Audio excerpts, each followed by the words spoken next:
বাড়ির বউদের আবার কিসের শীত, তারা সকাল সন্ধ্যা সব সময় কাজ করতে হবে।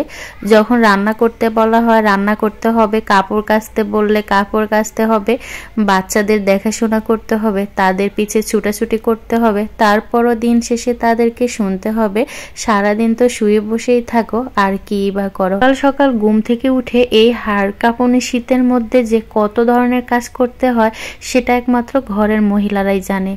এত এত কাজের মধ্যেও দিন শেষে হাসি মুখে তাদের সাথে কথা বলতে হয়। মুখটা যদি একটু গোমরা মুখে রাখে তাহলেও নানান ধরনের কথা শুনতে হয়। এটাই হচ্ছে আমাদের মেয়েদের জীবন, তাই না? আসসালামু আলাইকুম সবাইকে। অনেক রাত হয়ে গেছে জানেন, আজকে ভর্তা, ভাত, ভাজি, ডাল সব কিছুই করেছি, কিন্তু আমার হাজবেন্ড নাকি এখন এই মাছের মাথাগুলো ভুনা করে দিতে হবে, তাকে খাবে। এত রাত্রে বড় বড় দুইটা মাছের মাথা নিয়ে এসেছে, এনে বলল যে এখনই আমাকে রান্না করে দাও, এটা মজা করে খাবো। আসলে শীতের দিনে মাছের ভুনা খেতে অনেক বেশি মজা লাগে। এখন রাত 12টা বেজে গেছে, তাকে বললাম যে এত এত রান্না রয়েছে, তুমি আজকে সেটা দিয়ে খেয়ে নাও। না, তাকে এটা রান্না করে দিতেই হবে। যেই কথা সেই কাজ না করলেও সমস্যা, হাজবেন্ডের মন রাখতে হবে। তাই ভাবলাম এখনই রান্না করে দেই। পেঁয়াজ কুচি, তারপর হচ্ছে রসুন কুচি, মানে রসুনটাকে বেটে নিয়েছিলাম পাটায়, টমেটো, ধনেপাতা, কাঁচামরিচ সব কিছু কেটে তারপর মাছটাকে ভালো করে ধুয়ে একটা ছাঁকনিতে রেখে দিয়েছি যাতে পানিটা ঝরে যায়।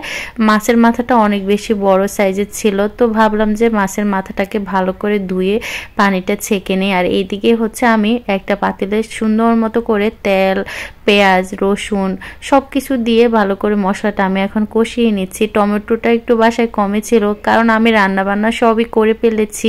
প্রতিদিনের সবজি প্রতিদিন কিনে খাওয়া যেহেতু আমাদের অভ্যাস, তাই বাসায় বেশি একটা কিছু না রাখাই ভালো মনে করি। তাজা তাজা সবজি এনে রান্না করি। তো টমেটো এখন দিয়ে এখন সুন্দর মতো এটাকে কষিয়ে নেব। মাছের মাথার মধ্যে যদি মরিচ বাটা দেওয়া যেত না, অনেক বেশি মজা লাগতো। মাছের মাথা মাছ ভুনার ক্ষেত্রে মরিচ বাটা দিলে অনেক বেশি মজা লাগে খেতে। তো এখন অনেক রাত, তাই আর এই ঝামেলায় গেলাম না। মরিচ বাটতে এখন অনেক সময় লেগে যাবে, আর আমি এমনও পাটায় বেশি এটা বাটাবাটি করতে পারি না। তো এখন হচ্ছে এই যে সুন্দর মতো এখন কষিয়ে নিব মাছটা। আমি ভিডিওটা বড় হয়ে যাচ্ছে সেজন্য সব কিছু একটু ডিলিট করে দিলাম, মানে স্কিপ করে ভিডিওটা শর্টকাট করার চেষ্টা করেছি। আচ্ছা, এত রাতে যদি রান্না করি, শীত তো অবশ্যই লাগবে, তাই না? এদিকে পানির কাজও করতে হয়। একটু কিছু রান্না করতে গেলেও পাকঘরটা এত বেশি এলোমেলো হয় না। এই শীতের মধ্যে আমাকে সব কিছু গোছগাছ করে আবার রাখতে হবে। আমার হাজবেন্ড কখন যে খাবে আর কখন ঘুমাবে সেই চিন্তা করতে করতে আমার খুব ক্লান্ত লেগে যাচ্ছে, কারণ সকালবেলা উঠেই আবারও সংসারের কাজ শুরু করতে হবে। যাই হোক, ভিডিওটা কেমন লাগছে অবশ্যই কমেন্ট করে জানাবেন।